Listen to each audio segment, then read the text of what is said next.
Ya, selamat sore Pak Adi. Selamat sore Pak Wandri. Di sini saya mau bertanya-tanya dahulu sebelum Pak Adi melakukan praktik coaching. Yang pertama, Pak Adi sudah menyiapkan rubrik penilaian terkait dengan coaching nanti. Ya, sudah Pak. Untuk rubrik penilaian sudah disiapkan untuk melaksanakan coaching nanti dengan Pak Yayan. Baik, oke. Nah, nanti pada saat praktik coaching, kompetensi apa nih yang akan ingin dikembangkan Pak Adi? Ya Pak, untuk kompetensi coaching itu kan ada mengajukan pertanyaan yang berbobot, meningkatkan kesadaran kehadiran penuh, dan juga aktif untuk mendengarkan. Baik.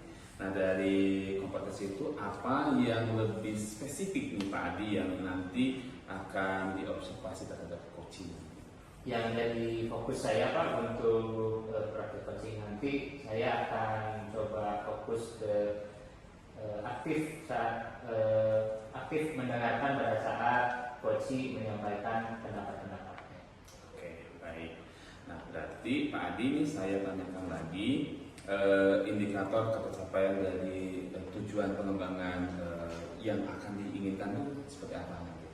Ya, harapannya Pak, nanti coaching bisa merasa terselesaikan persoalan yang dihadapinya, juga membantu peningkatan kualitas pembelajaran terkait dengan persoalan-persoalan yang dihadapinya. Baik.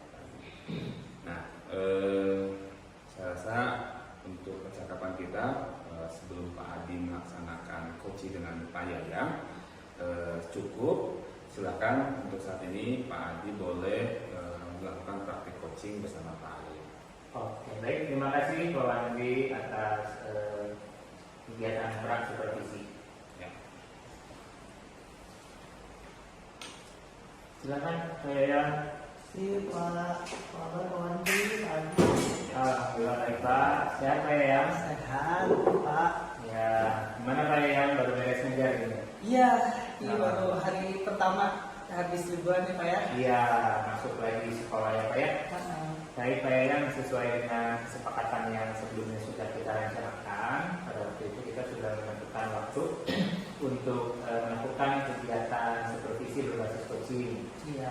Jadi untuk kegiatan coaching hari ini saya persilakan Pak Yayan kira-kira persoalan apa yang perlu kita diskusikan supaya nanti Pak Yayan sendiri yang bisa menggali hal-hal apa saja yang sekiranya bisa menjadi solusi dari persoalan tersebut. Silakan Pak. Ya ini karena ini hari pertama ya Pak ya. Ini banyak banget anak-anak yang masih suka datang terlambat. Iya. Terus juga gimana nih caranya kira-kira kita bisa ningkatin apa ya ningkatin kualitas pembelajaran gitu, karena anaknya juga datang telat-telat kayak gini masih ke bawah liburan gitu ya Pak. Iya. Di kelas teh pas saya datang pertama, wah ini pada kemana anak-anaknya? Baru datang satu-satu gitu berombol. Dan kemudian telat juga kata guru piket banyak yang telat di awal-awal masuk sekolah sekarang. Oh gitu. Jadi persoalannya kita coba diskusikan terkait dengan hal itu ya. Nah, nanti kalau misalkan kita selesai sesi coaching ini, tujuan apa kira-kira yang pengen dapatkan dari hasil percakapan kita? Ya saya pengen gimana ya kira-kira langkahnya atau step apa gitu biar kita bisa menyelesaikan masalah anak-anak yang datang-datang terlambat ini gitu Pak. Langkahnya ya, strateginya. Tuh. Ada lagi kira-kira Pak tujuan yang Bapak mau dapatkan setelah proses coaching lewat percakapan ini? Ya, saya juga harap apa yang nanti sudah direalisasikan itu lebih ke anak-anaknya juga bikin semangat lagi gitu ke sekolahnya. Semangat lagi Semangat ya. sudah siap lagi belajar sekolah. Oh, oke. Baik. Jadi itu tujuannya ya. Nanti mudah-mudahan di akhir percakapan kita hal itu bisa saya dapatkan. Dan terkait dengan persoalan yang tadi Pak yang sudah sampaikan Pak, kira-kira faktor apa saja sih yang menyebabkan bahwa anak-anak itu jadi sering terlambat masuk sekolah Pak? Ya, karena memang sekarang di awal ajaran anak-anak juga baru masuk sekolah, kayaknya masih ke bawah libur deh Pak. Jadi yang biasanya kalau liburan kan anak bangun siang, bebas gitu kan, jadi nggak ada aturan. Sedangkan sudah pas masuk sekolah sudah start lagi harus masuk jam 7, terus sudah ada di sekolahan. Nah kayak gitu kayaknya anak belum terbiasa lagi gitu untuk melakukan bangun pagi. Karena Gitu. udah kebiasaan Saat libur ya Pak ya. Ya, udah 2 minggu kan liburan gitu. Terus ada nggak Pak hal-hal yang Bapak temukan pada saat Bapak ngobrol dengan anak, persoalan-persoalan terkait dengan kesiangan masuk sekolah, terlambat masuk sekolah itu selain dari persoalan karena sebelumnya lagi kondisi libur, kira-kira ada nggak Pak yang Bapak temukan pada saat Bapak? Jadi nanya juga ke anak-anak yang lain gitu ya, memang walaupun kebanyakan gara-gara libur, tapi yang lain juga ada yang gara-gara beberapa titik di jalan macet gitu, juga karena awal masuk sekolah juga sih Pak, jadi benar-benar ramai banget gitu di jalan tuh. Terus juga kan lagi MPLS gitu kan, jadi jalanan macet. Terus juga ada yang tadi belum terbiasa, juga ada yang memang males sih. Dasarnya itu juga dari semester kemarin anak-anaknya sering nggak masuk tuh, beberapa anak pada dicirian gitu, masih terdoang gitu. Kasus semacam itu Sama terulang lagi. Kalau sebelumnya Pak Yayang di pembelajaran Bapak itu sudah ada kesepakatan dengan anak-anak, apakah ada kesepakatan terkait jam masuk dan juga kesepakatan lain terkait dengan proses pembelajaran di Makau Pak Yayang?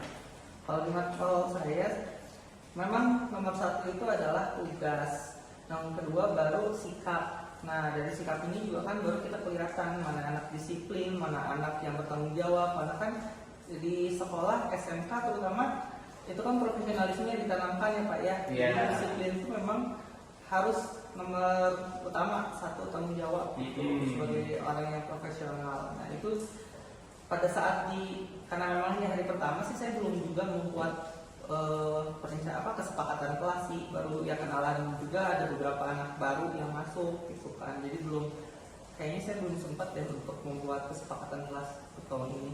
Oke, kalau gitu Pak, dari persoalan yang Bapak hadapi dan juga tadi Bapak udah coba menggali faktor-faktor apa saja yang sudah yang menyebabkan persoalan itu terjadi.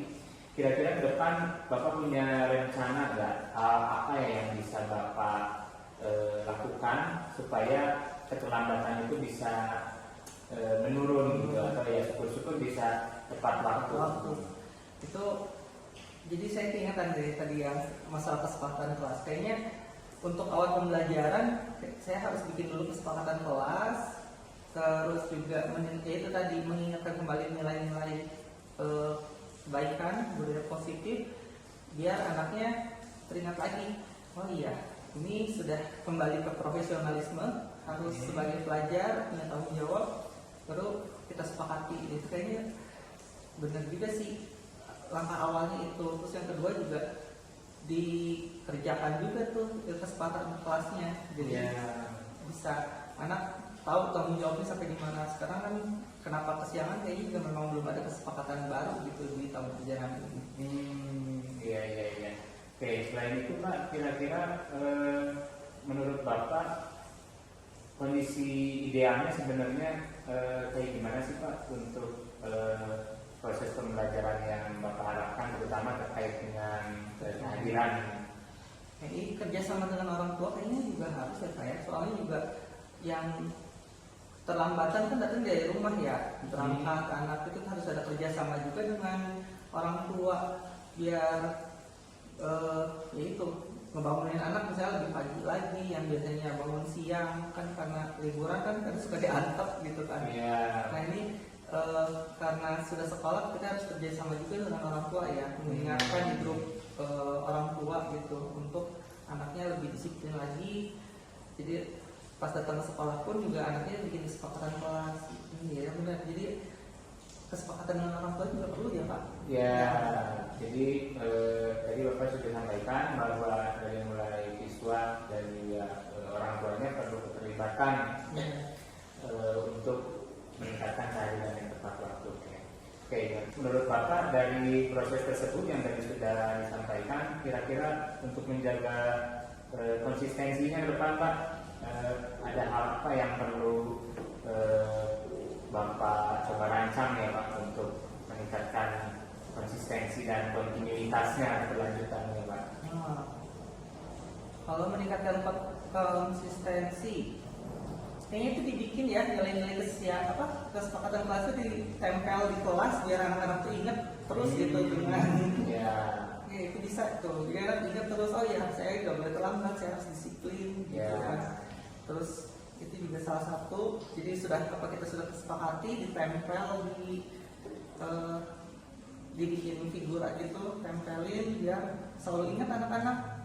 Terus juga nanti ya kerjasama juga dengan guru-guru lain, apakah anaknya mengulangi keterlambatan juga atau masih ada perubahan gitu kan. Bukan cuma saya doang yang ngontrol gitu di pelajaran saya juga, di pelajaran lain jam pertama kayaknya harus juga kolaborasi dengan guru-guru biar konsisten gitu nih anak stay disiplin tepat waktu gitu. Oke, berarti selain dengan reminder di kelas ya Pak, banyak juga orang yang terlibat yang perlu kita ajak untuk kerjasama untuk mengatasi masalah ini. Oke Pak Yayang, jadi dari tahapan diskusi tadi Pak Yayang sudah coba menggali secara mandiri sebetulnya, karena saya hanya memberikan ruang bagi Pak Yayang untuk mencari ide-ide dan solusi sesuai dengan kebutuhan Pak Yayang. Dari percakapan tadi, hal apa kira-kira Pak Yayang yang Bapak rasakan atau yang sudah Bapak dapatkan Pak? Yang ini sih tadi habis kita ngobrol, jadi saya ingat tadi apa yang harus langkah awal yang pertama, terus juga harus kerjasama dengan siapa aja, terus juga biar konsisten, continue itu seperti apa gitu. Jadi ini juga saya sambil catat, terus bisa saya aplikasikan nanti ya. Mulai besok. Iya Pak Yayang, mudah-mudahan rencana yang Pak Yayang sudah rancang itu bisa berjalan dengan baik, dan mudah-mudahan kita bisa bertemu lagi setidaknya 1 minggu ke depan untuk menindaklanjuti progresnya. Mudah-mudahan sudah menunjukkan hasil yang cukup baik ya. Oke, terima kasih banyak nih Pak Adi sudah bantuin untuk ya seenggaknya menguraikan masalah saya gitu ya. Sama-sama Pak Yayang, mudah-mudahan lancar-lancar terus ya Pak. Oke, thank you Pak. Oke, sama-sama Pak. Pak Adi, Ya, terima kasih.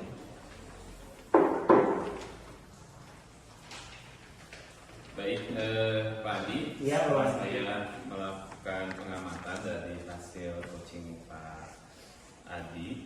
Ya, terlihat Pak Adi sudah melakukan banyak sekali praktik yang sudah dilakukan dengan baik ya. Khususnya yang sudah Pak Adi lakukan tadi sudah menanyakan hal-hal yang sesuai dengan alur pada Tirta tadi. Nah Pak Adi, saya mau bertanya Ya, Pak. apa yang sudah dilakukan pada saat melakukan coaching yang menjadi indikator tercapaian pengembangan yang Pak Adi inginkan? Ya, terima kasih Pak. Jadi yang tadi sudah dilakukan adalah saya coba mengurutkan alur Tirta pada proses coaching, dari mulai menanyakan tujuannya sampai ke tahapan berikutnya mengidentifikasi persoalan-persoalan yang ada, dan juga menentukan rencana dan rencana aksi yang bertanggung jawab. Dari situ saya coba untuk menggali pertanyaan-pertanyaan yang membuat Pak Yayang sebagai coach bisa menguraikan persoalan-persoalan yang ada dan menemukan ide-ide untuk pemecahannya. Baik, terima kasih Pak Adi. Saya bertanya lagi, ini kompetensi apa yang akan dikembangkan lagi berdasarkan hasil praktik coaching tadi? Ya Pak, setelah tadi di awal saya coba fokus untuk meningkatkan pendengarannya aktif, untuk aktif mendengarkan apa yang berpendapat. Sepertinya juga ada satu aspek lain yang harus saya kembangkan, yaitu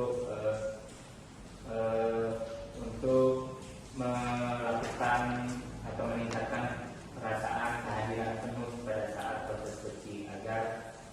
fokusnya bisa lebih meningkat lagi.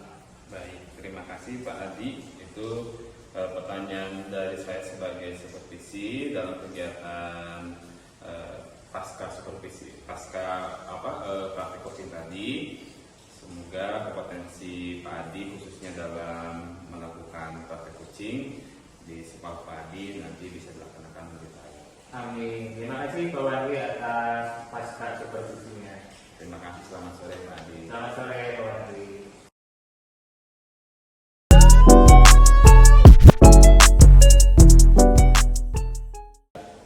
Selamat sore Pak Wandi. Ya, selamat sore. Sehat. Sehat, saya terima kasih sudah menyempatkan waktunya. Ya, Pak Wandi, kita kan mau coaching Pak Adi ya Pak ya. Bapak mau coaching Pak Adi. Betul Pak. Ya, saya sebagai supervisor kali ini mohon izin mau ada beberapa pertanyaan dulu yang akan saya tanyakan sebelum kita melakukan coaching kepada Pak Adi gitu ya. Yang pertama, apakah Bapak sudah menyiapkan rubrik penilaiannya? Sudah, Bapak, saya sudah membuat rubrik penilaian sesuai dengan indikatornya. Oke. Terus kompetensi coaching apa yang akan Bapak kembangkan? Sejauh ini yang akan saya kembangkan ada 3 Pak. Satu, saya mau menjadi pendengar yang aktif nanti pada Pak Adi. Lalu saya akan mengajukan pertanyaan yang berbobot. Lalu saya coba tetap stay hadir sebagai bentuk saya merespon nanti jawaban dari coach saya. Oke. Itu kan 3 kompetensi yang Bapak akan kembangkan. Yang lebih spesifik dari ketiganya itu apa ya Pak? Saya akan mendengar aktif untuk saya bisa menggali apa yang nanti disampaikan oleh coach saya nanti. Oke, itu ya Pak ya. Jadi sebagai pendengar yang aktif. Ya. Terus untuk ketercapaian indikatornya dari tujuan pengembangan yang akan diinginkan itu ada apa aja yang Bapak akan? Saya berharap nanti saya dapat menjadi penyelesaian masalah terhadap apa yang disampaikan coach saya. Kedua, bisa meningkatkan motivasi di dalam pekerjaannya nanti. Oke, berarti ada 2 poin ya Pak ya. Ya. Semoga coaching ini bisa lancar dan juga nanti permasalahan yang dihadapi oleh Pak Adi itu bisa terurai dan juga terselesaikan. Oke, silakan boleh Bapak panggil Pak Adinya. Terima kasih ya. Saya juga izin untuk ada di sini untuk Baik. observasi. Baik, tidak apa-apa. Terima kasih Pak Yaya. Oke. Silakan Pak Adi. Selamat sore Pak Wandri. Sore Pak Adi. Gimana kabarnya nih? Alhamdulillah baik Pak. Baik. Saya sehat Pak. Alhamdulillah. Baik, kita sudah diskusi sebelumnya Pak Iya. Adi katanya mau ngobrol-ngobrol nih. Betul Pak. Gimana? Ada Kemarin. apa nih Pak Adi? Ya, sebelumnya terima kasih Pak Wandri sudah meluangkan waktunya Ya. untuk bisa mendampingi saya dalam kegiatan coaching. Jadi untuk persoalan yang saya mau diskusikan dengan Pak Wandri sebagai coach itu terkait dengan sikap atau karakter anak-anak didik saya Pak. Jadi saya merasa ada kendala atau kekurangan pada proses pembelajaran saya, yaitu anak-anak untuk sikap dan karakternya agak melemah ditunjukkan dengan masih banyaknya kasus-kasus bullying, saling ejek, dan perundungan dan lain sebagainya. Walaupun secara kognitifnya anak-anak bagus-bagus Pak. Jadi dari nilai-nilai yang didapatkan pada saat proses pembelajaran, kalau dari kognitifnya itu alhamdulillah tinggi-tinggi. Begitupun pemahaman terkait dengan kontennya bagus-bagus. Tapi karena karakteristik terutama motor pelajaran saya pendidikan Pancasila itu bukan hanya dari segi pengetahuannya, tapi bisa menyeimbangkan ke karakternya. Saya jadi merasa bahwa ini ternyata ada gap antara pengetahuan dan sikapnya. Paham.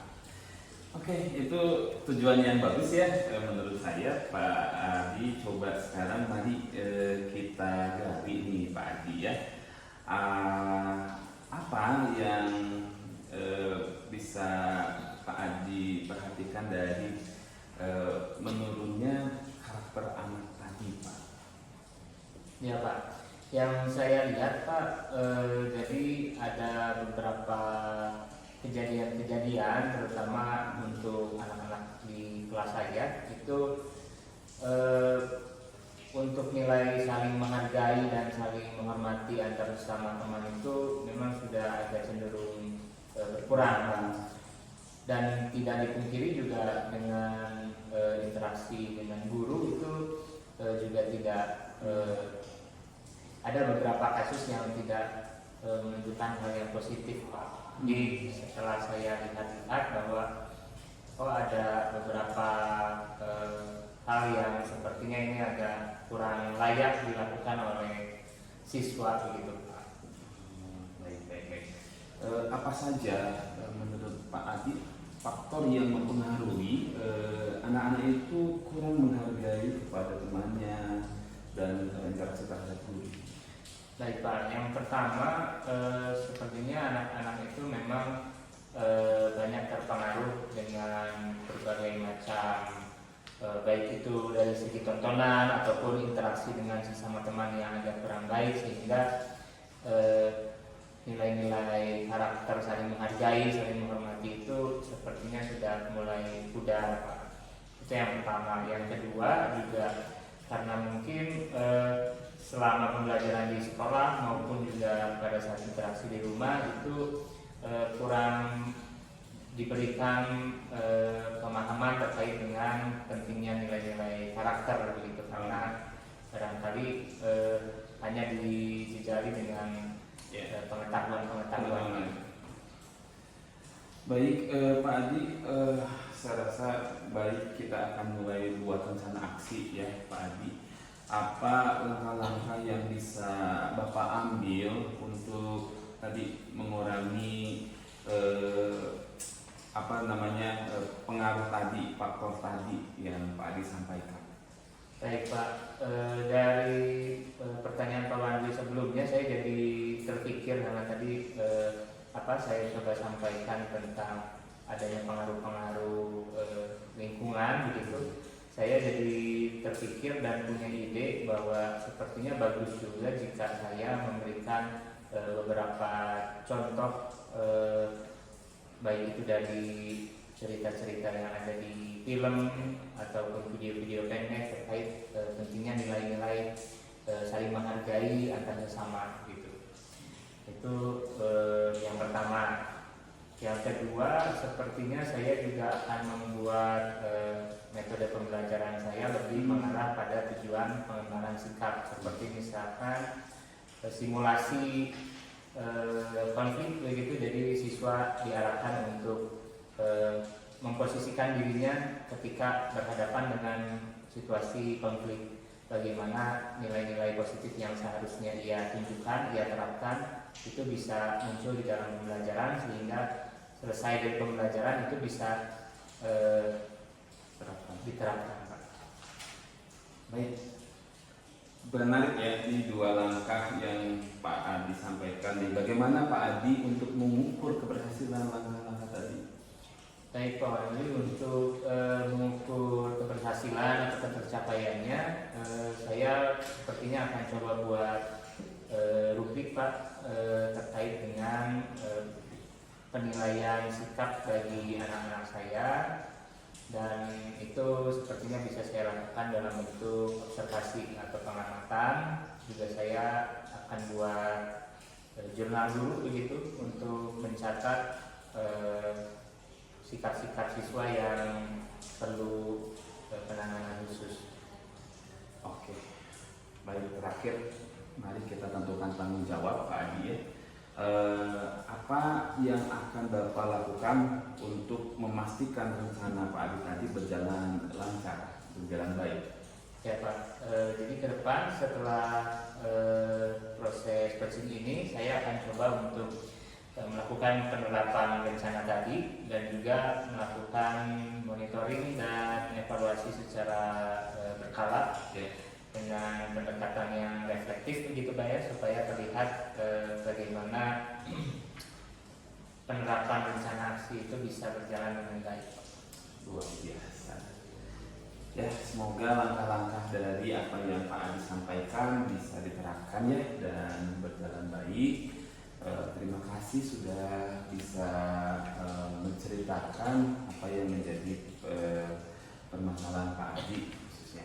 Ya Pak, sama-sama. Terima kasih juga Pak sudah memberikan ruang untuk saya menggali persoalan-persoalan dan juga jadi terpikir ide-ide untuk mengatasi persoalan tersebut setelah didampingi coaching bersama kawan.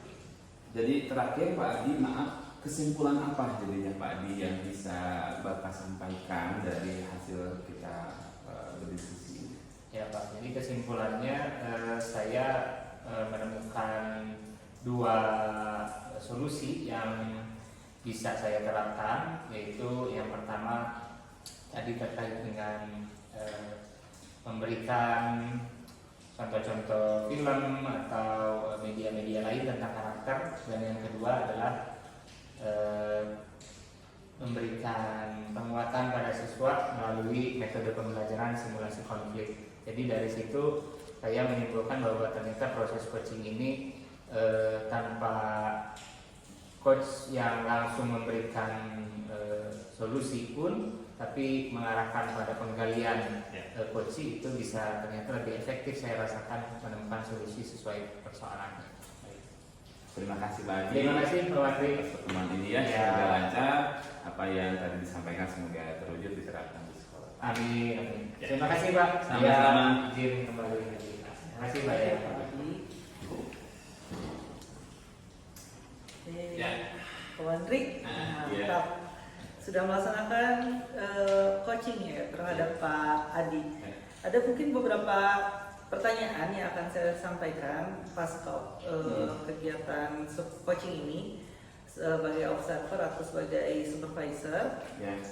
Yang pertama itu apa saja sih yang tadi sudah Bapak lakukan dari kegiatan coachingnya? Baik.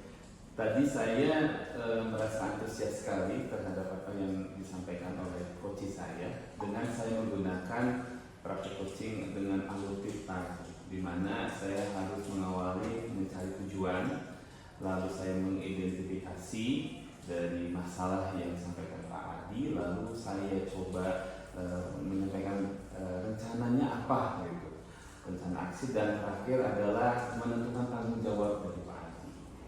Oke, itu jadi pakai alur tirta ya Pak ya.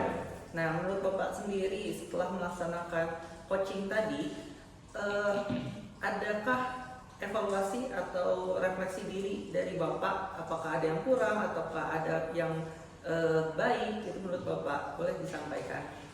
Selama praktek tadi, saya merasa kalau saya harus menahan diri untuk memberikan banyak solusi ya, karena seyogyanya harusnya dari praktek ini coach-lah yang memberikan strategi atau langkah yang dihadapi dari permasalahannya gitu. Jadi saya di sini berperan untuk mengirim coach untuk menggali apa yang harusnya dilakukan. Oke, Bapak sendiri berarti tadi sudah melakukannya atau belum? Sudah. Sudah. Sesuai cerita tadi ya. Terus jadi untuk kedepannya ada kompetensi apa lagi yang akan Bapak tingkatkan di coachingnya? Ya, tadi saya awali sebelum kita melakukan praktek coaching tadi untuk pendengar yang baik, tapi saya juga mau meningkatkan kehadiran saya penuh ya di dalam praktek tadi supaya saya merasa dibutuhkan juga gitu ke depannya oleh rekan-rekan sejawat saya. Oke, semoga apa kompetensi yang Bapak inginkan untuk ditingkatkan itu bisa tercapai ya Bapak ya. Dan juga nanti proses coaching selanjutnya itu juga refleksi evaluasinya bisa meningkat lagi. Terima kasih. Terima kasih banyak Pak Wandri telah menyempatkan waktunya. Saya juga mohon maaf kalau misalkan ada kekurangan atau Sama-sama Pak Yaya, terima kasih kembali. Selamat sore Pak. sore.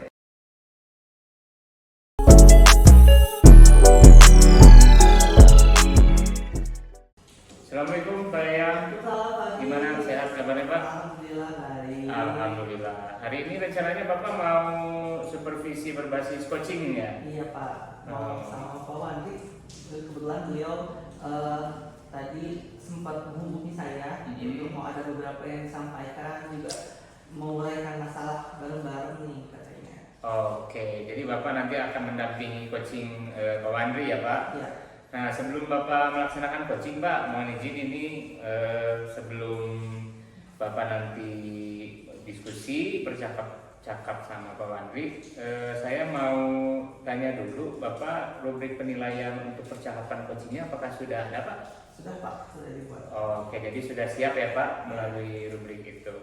Oke, baik Pak. Dan yang kedua, dari kompetensi coaching yang ada, kira-kira yang Bapak akan kembangkan nanti pada saat proses coaching dengan Pak Wandri, apa aja ya Pak? Yang pertama kehadiran penuh, ya saya juga ada kontak dengan Pak Wandrinya. Iya. Kemudian juga saya coba untuk membuat pertanyaan-pertanyaan berbobot dan juga sebagai pendengar yang aktif. Pendengar yang aktif. Oke. Dari ketiga kompetensi itu Pak, yang Bapak mau fokuskan, kira-kira yang mana Pak? Yang saya mau fokuskan itu adalah kehadiran penuh Pak. Kehadiran penuh. Ya, Oke. Saya bisa membantu masalah Pak Wandri dengan kehadiran yang utuh di dalam coaching ini. Oke. Nah, terkait dengan indikator ketercapaian dari tujuan pengembang coaching itu Pak, yang Bapak harapkan seperti apa nih Pak? Yang saya harapkan Pak Wandri sebagai coach itu bisa menyelesaikan masalahnya dan juga dari penyelesaian masalah ini juga bisa meningkatkan kualitas dari pembelajarannya yang dilakukan di sekolah. Gitu, Pak. Oke, baik. Mudah-mudahan dari hasil supervisi yang sudah kita lakukan, Bapak bisa melaksanakan kegiatan supervisi berbasis coachingnya dengan baik. Saya izin ada di sini dan ikut mencatat di laptop saya dari percakapan supervisi Bapak nanti. Siap, Pak. Boleh dipanggil dulu Pak Wandrinya Pak. Oke, silakan Pak Wandri. Ya. Oke, apa kabar Pak Wandri? Kabar baik, selamat sore ya, Pak Yayan. Ini kenakan Pak Adi. Ya, Ya Pak. selamat sore. Sore Pak. Pak Adi. Ya Pak Wandri. Bagaimana kabarnya, Pak? Kabarnya tidak begitu baik, tidak begitu buruk, begitulah kira-kira Pak Yayan. Iya nih Pak, Bapak kan kemarin menghubungi saya. Iya, ada betul. permasalahan. Iya, Boleh betul. dong cerita ada apa? Jadi permasalahan saya ini Pak, saya merasa di akhir-akhir ini ya Pak, kehadap situasi pembelajaran anak ini, khususnya motivasi anak ini makin kesini itu makin menurun Pak. Iya. Jadi saya lihat setelah kondisi pasca pandemi ya, anak-anak masuk kembali, sepertinya mereka ini kekurangan gairah belajar di dalam materi yang saya sampaikan. Khususnya karena saya guru matematika, saya merasa anak-anak ini kurang aktif, kurang motivasi gitu. Itulah yang saya sekarang gundah-gulananya begitu Pak Yayan. Oke, jadi tujuan coaching kita kali ini Betul. untuk meningkatkan Motivasi dalam pembelajaran khususnya matematika. Nah, meningkatkan motivasi dalam belajar matematika. Ini kita flashback dulu sedikit ya Pak ya. Nah, ini Bapak sebagai guru matematika nih. Ya.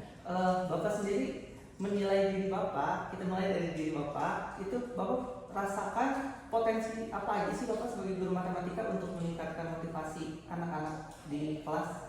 Yang Bapak rasa aja dulu. Ya, selama ini potensi yang saya rasa saya harus ekstra ya, karena satu, matematika tidak seperti pelajaran yang mudah diterima oleh setiap anak ya. Karena basicnya itu di awal memang lebih banyak proses perhitungan, anak juga tidak semua menyukai. Jadi saya rasa saya harus ekstra, dengan arti saya memberikan penguasaan kelas dan menguasai materi juga pada anak-anak saya. Oke, jadi Bapak sendiri merasa harus punya penguasaan kelas ya Pak ya? Itu ya. Nah, terus yang pernah Bapak lakukan nih selama ini sebelum-sebelumnya untuk dalam motivasi anak, ada apa aja yang pernah Bapak lakukan? Kalau saya ini Pak, ceritanya di kelas itu pembelajarannya tidak seperti ya kalau pembelajaran yang harus banyak bergerak, karena saya harus mengutamakan anak itu siap di dalam pembelajaran. saya jarang nggak menggunakan kayak sekarang ini ice breaking. Jadi saya datang ke kelas itu lebih kayak dianggap udah horor gitu Pak. Seperti menakutkan aja karena memang basic saya seperti itu. Saya tidak mau yang basa-basi, langsung to the point. Bahkan saya langsung tes gitu kepada anak di kelas gitu. Jadi itu mungkin yang saya rasakan itu bentuk antara bagaimana ya Pak ya, anak menyukai dan tidak menyukai itu kan ya itu yang saya rasakan gitu Pak. Jadi Bapak rasa Bapak kurang ice breaking, Betul. terus juga kurang fleksibel gitu ya kayaknya. Nah itu adalah Bapak bisa dibilang itu kelemahan Bapak berarti ya, kalau yang Salah satunya itu Pak. Jadi yang Bapak tadi Bapak sudah melakukan penguasaan kelas sebagai kekuatan Bapak, dan juga Bapak merasa kelemahan Bapak yaitu kurang apa tadi namanya, kurang fleksibel di kelas gitu ya, rada kaku gitu, Rada kaku, Pak. rada Betul, di kelas betul. ya Pak ya. Nah kira-kira menurut Bapak kesempatan apa aja sih nih Pak, peluang Bapak sebagai guru matematika terutama untuk menangani kelemahan Bapak? Ya sementara ini kalau menurut saya ya saya harus lebih mengikuti perkembangan dinamika anak ya. Mungkin lihat sekarang ini kan cenderung anak itu lebih suka belajar ya sambil ada permainannya gitu Pak. Seperti mungkin saya harus melakukan games kecil di dalam pembelajaran saya, atau ya kita beri seperti kompetisi supaya anak itu mau apa ya, mau terpanggil di dalam pembelajaran, seperti kekelompokan gitu Pak, ada kuis-kuis gitu. Untuk menurut saya sekarang kesana lebih arahnya gitu Pak. Iya, berarti itu ada kesempatan-kesempatan yang bisa Bapak lakukan kan ya Pak ya. Nah, ada kira-kira untuk melakukan hal tersebut ada hambatan nggak dari diri Bapak atau dari luar maksud saya?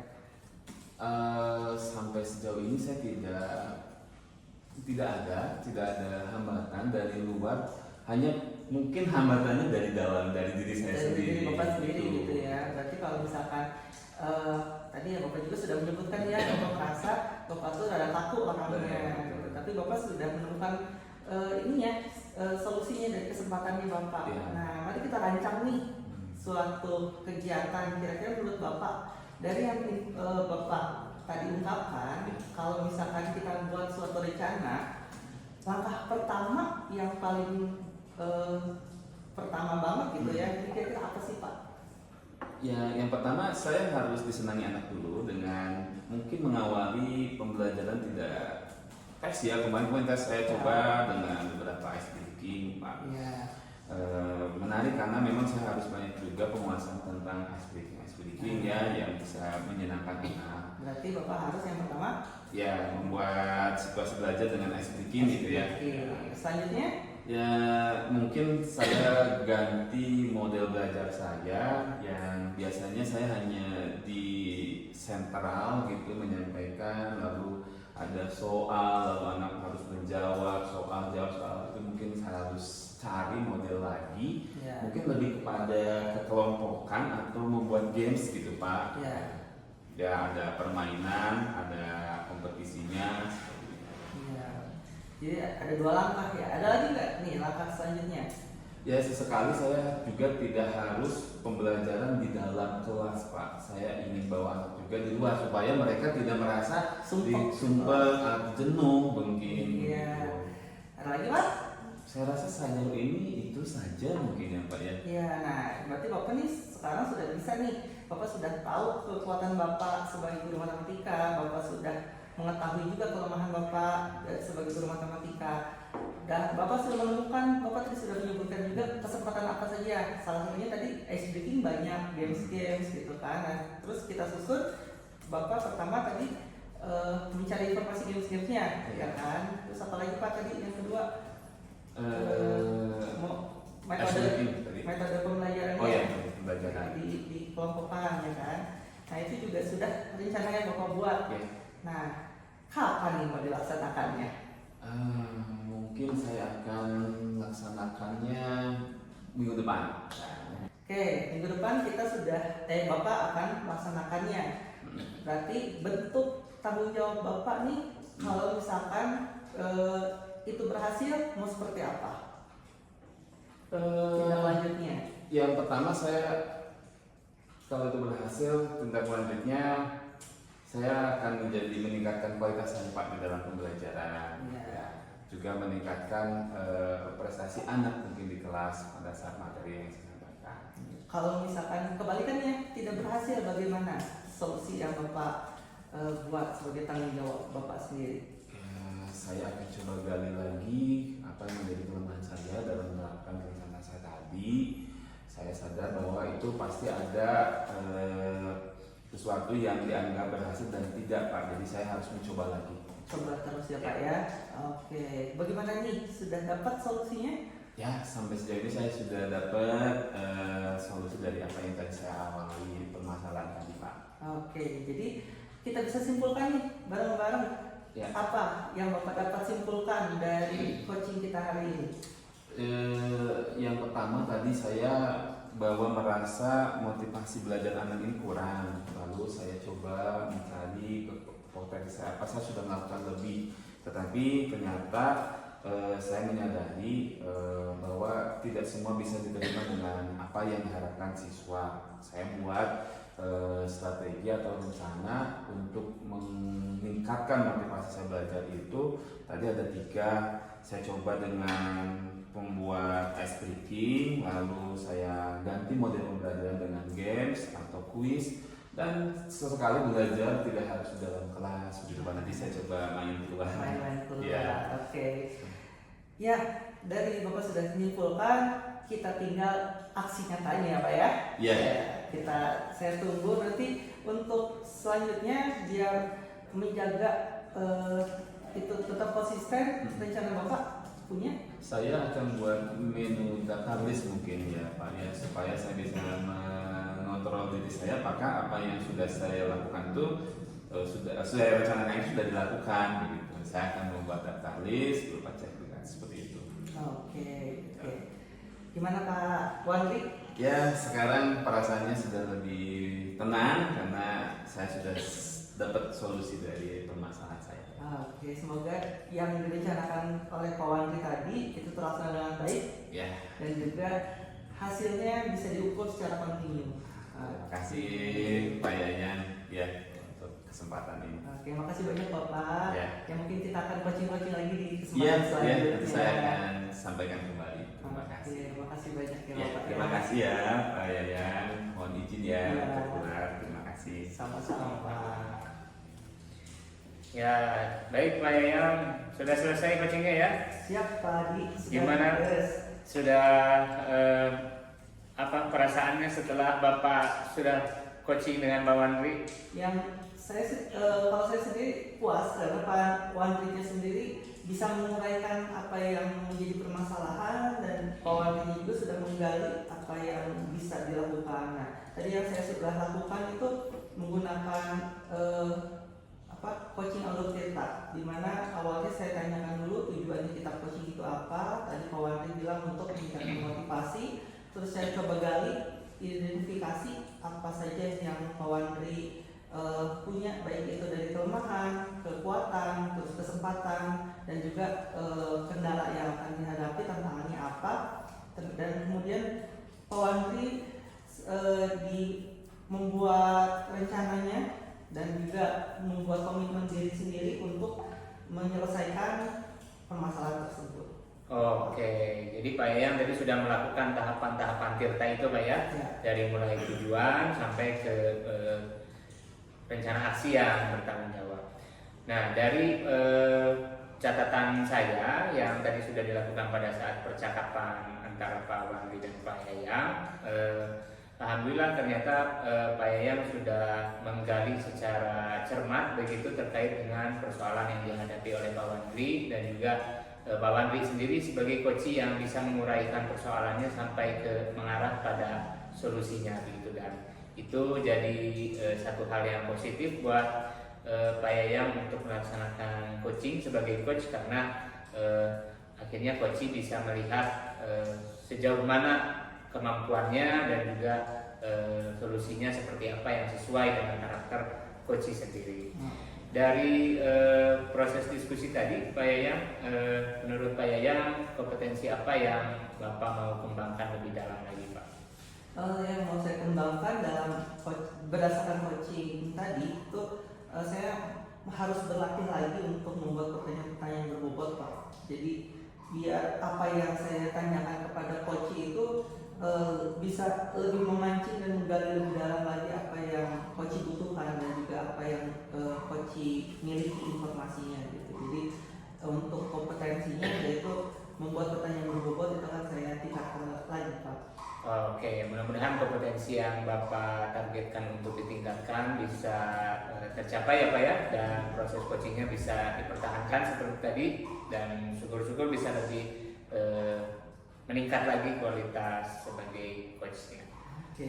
Oke, Siap, selamat Pak Yayang sudah melaksanakan coaching dengan baik ya. Oke, terima kasih,